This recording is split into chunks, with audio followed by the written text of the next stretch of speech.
నమస్తే welcome to dot news.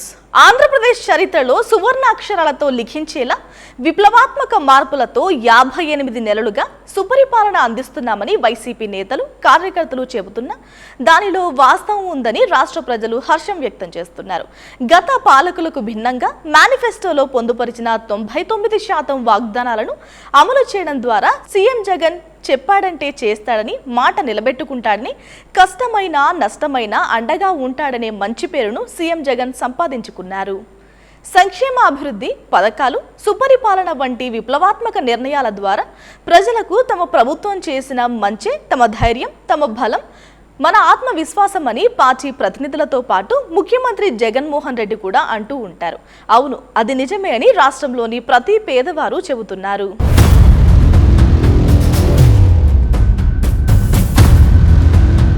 రాష్ట్ర భవిష్యత్ గురించి ఆలోచించి విప్లవాత్మక నిర్ణయాలు తీసుకువచ్చారు. డీబీటీ విధానం, సచివాలయ వ్యవస్థ, వాలంటీర్ వ్యవస్థ, విద్యా సంస్కరణలు, ఆడుదామాంధ్ర, జగనన్న సురక్ష, జగనన్న భూరక్ష, జగనన్న ఆరోగ్య సురక్ష, కరోనా మహమ్మారి, దిశా చట్టం, 3 రాజధానులు, ఇలా విప్లవాత్మకమైన నిర్ణయాలతో ఈ 5 ఏళ్లలో రాష్ట్రాన్ని అభివృద్ధి పదంలో నడిపించారు సీఎం జగన్.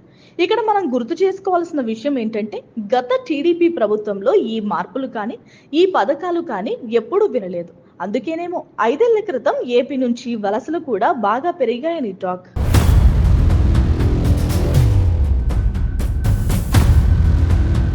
డీబీటీ విధానం వైసీపీ సర్కార్ అమలు చేసింది. గతంలో ప్రతి పథకానికి, ప్రతి పనికి, ప్రతి సేవకు లంచాలు ఉండేవి. బల్ల కింద సొమ్ము ముడితేనే పనులు అయ్యేవి. నాయకులు, అధికారులు చేతులు తడిపితేనే పనులు చేసేవారు.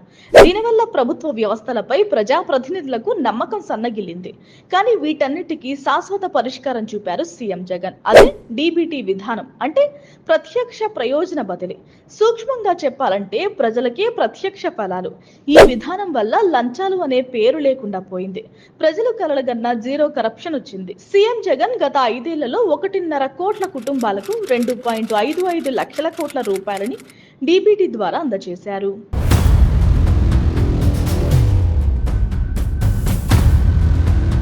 సచివాలయ వ్యవస్థ ద్వారా గాంధీజీ కలలుగన్న గ్రామ స్వరాజ్యం నెరవేర్చారు. ఇది నెరవేర్చడానికి 75 ఏండ్లు పట్టింది. అది ఒక్క జగన్ తో మాత్రమే సాధ్యమైంది అన్నది వాస్తవం. గతంలో ప్రతి పనికి పట్టణానికి వెళ్లాల్సిన దుస్థితి ఉండేది. ఏ సమస్యలు ఉన్నా అధికారుల చుట్టూ తిరగాల్సిన పరిస్థితి. వీటన్నిటికీ ఏకైక పరిష్కారం చూపారు సీఎం జగన్. గ్రామ, వార్డు సచివాలయాల ద్వారా అన్ని రకాల సేవలు అందించాలని విప్లవాత్మక నిర్ణయం తీసుకున్నారు. ప్రధాని మోదీ సైతం ఈ వ్యవస్థను అభినందించారు. గ్రామ సచివాలయాల్లో 13 శాఖల ఉద్యోగులు, వార్డు సచివాలయాల్లో 10 శాఖల ఉద్యోగులు ప్రజలకు అందుబాటులో ఉంటారు. సంక్షేమ పథకాల అమలుతో పాటు దాదాపు 592 రకాల సేవలు అందుతున్నాయి. ఇది జగన్ మార్కు పాలనకు నిదర్శనం.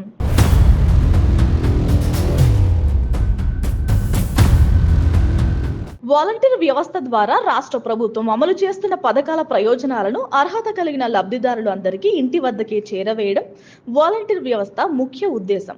వాలంటీర్ వల్ల గ్రామంలోని ప్రజలందరూ సులభంగానే ప్రభుత్వ సర్వీసులు పొందడం వీలవుతుంది. తద్వారా గ్రామీణాభివృద్ధి సాధ్యమవుతుంది.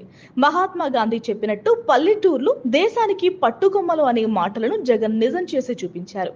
ప్రభుత్వం, రాష్ట్ర ప్రజల మధ్య వాలంటీర్లు వారధిగా పనిచేస్తున్నారు. ఇంటింటికి రేషన్, ఇంటింటికి పెన్షన్, ఇంటింటికి పథకాలు వాలంటీర్లతో సాధ్యమైంది.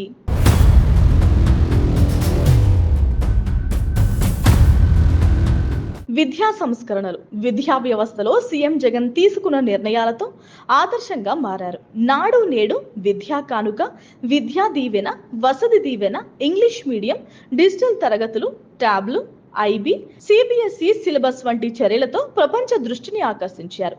ప్రభుత్వ బడులపై నమ్మకం పెరిగింది. ప్రభుత్వ విద్యార్థులు అనర్గళంగా ఇంగ్లీష్ మాట్లాడగలుగుతున్నారు. ఐక్యరాజ్య సమితిలో ప్రసంగించే స్థాయికి ఎదిగారు. ఎన్నడూ రాష్ట్రం దాటని పేద బిడ్డలు ఏకంగా అమెరికా అధ్యక్ష భవనం వైట్ హౌస్ లో కాలు మోపారు. సర్కారు విద్యార్థులకు 190 దేశాలకు సభ్యత్వం ఉన్న అంతర్జాతీయ ద్రవ్యనిధిలో మాట్లాడే అవకాశం దక్కింది.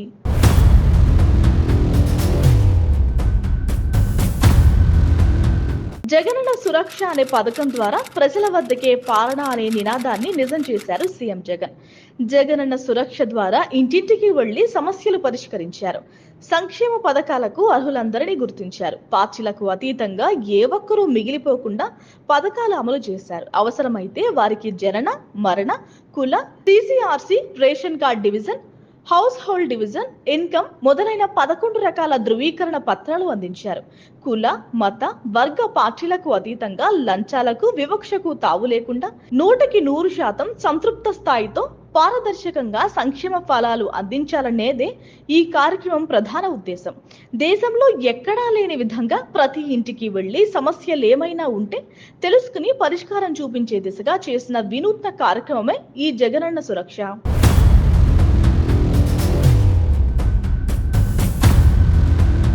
కరోనా సమయంలో పేదలను ఆదుకోవడానికి ఏ ప్రభుత్వం కూడా ముందుకు రాలేదు. ప్రైవేట్ ఆసుపత్రుల దోపిడీకి ఆస్తులు అమ్ముకోవాల్సిన దుస్థితి ఏర్పడింది. ఎటు చూసినా శవాల దిబ్బలే కనిపించాయి. కానీ ఏపీలో మాత్రం ఇందుకు పూర్తి విభిన్నంగా కరోనా బాధితులకు సేవలందాయనేది వాస్తవం. కరోనా విజృంభించిన వెంటనే సీఎం జగన్ వైద్య వ్యవస్థను అప్రమత్తం చేశారు. ఇంటింటికి వెళ్లి పరీక్షలు చేయించి మందులు అందించారు. ప్రైవేట్ ఆసుపత్రిపై మానిటరింగ్ సిబ్బందిని నియమించి దోపిడీని అరికట్టారు. 2 ఏళ్లలో 2200 కోట్ల రూపాయలను కరోనా నివారణకు ఖర్చు చేశారు. కరోనా వల్ల రాష్ట్రం 3 లక్షల కోట్ల రూపాయలు కోల్పోయిన పథకాలను వైద్యాన్ని ఆపలేదు.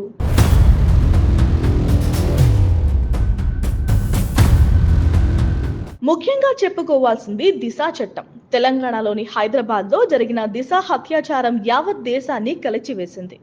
ఏపీలో ఇలాంటి దారుణాలు అరికట్టాలంటే ప్రత్యేక చట్టం తీసుకురావాలని సీఎం జగన్ ఆలోచన చేశారు. 2019లో దిశ యాక్ట్ ప్రవేశపెట్టి ఆడబిడ్డలకు రక్షణ కల్పించారు. దిశ పోలీస్ స్టేషన్ ఏర్పాటు చేసి మహిళల్లో భరోసా నింపారు. మహిళలపై అత్యాచారాలకు పాల్పడితే ఉరిశిక్ష, సోషల్ మీడియాలో మహిళల్ని కించపరిస్తే 2 నుంచి 4 ఏళ్లు జైలు వంటి అంశాలు ఈ చట్టంలో ఉన్నాయి. ఈ విధంగా మహిళల రక్షణ కోసం సీఎం జగన్ ప్రత్యేక శ్రద్ధ తీసుకున్నారు.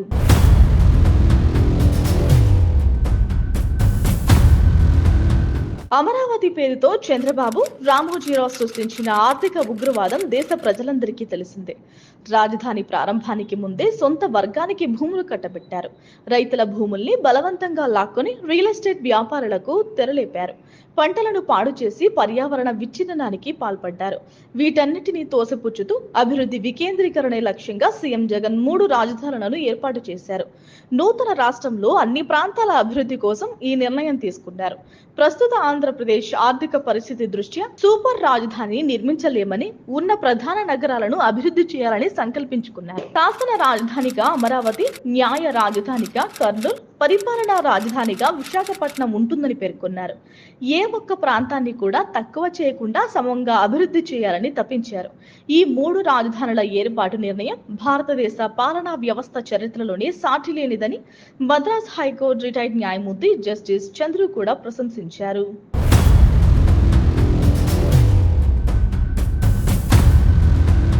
క్రీడల్లో రాణించే సత్తా ఉన్న మట్టిలో మాణిక్యాలను ఆడదాం ఆంధ్ర పోటీల ద్వారా వెలికి తీశారు సీఎం జగన్.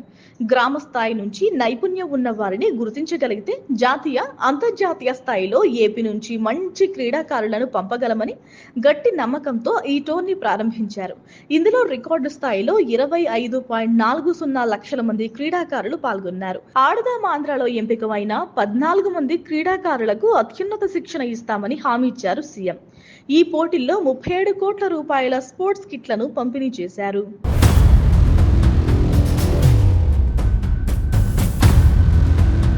మొత్తానికి ఈ 5 ఏళ్లలో ఆంధ్రప్రదేశ్లో విప్లవాత్మక మార్పులు వచ్చాయనేది వాస్తవం.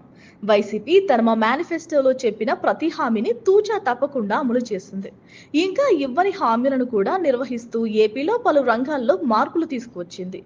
ఏది ఏమైనా జగన్ పాలనలో విజన్ ఉందని రాష్ట్ర ప్రజలు ప్రశంసలు కురిపిస్తున్నారు.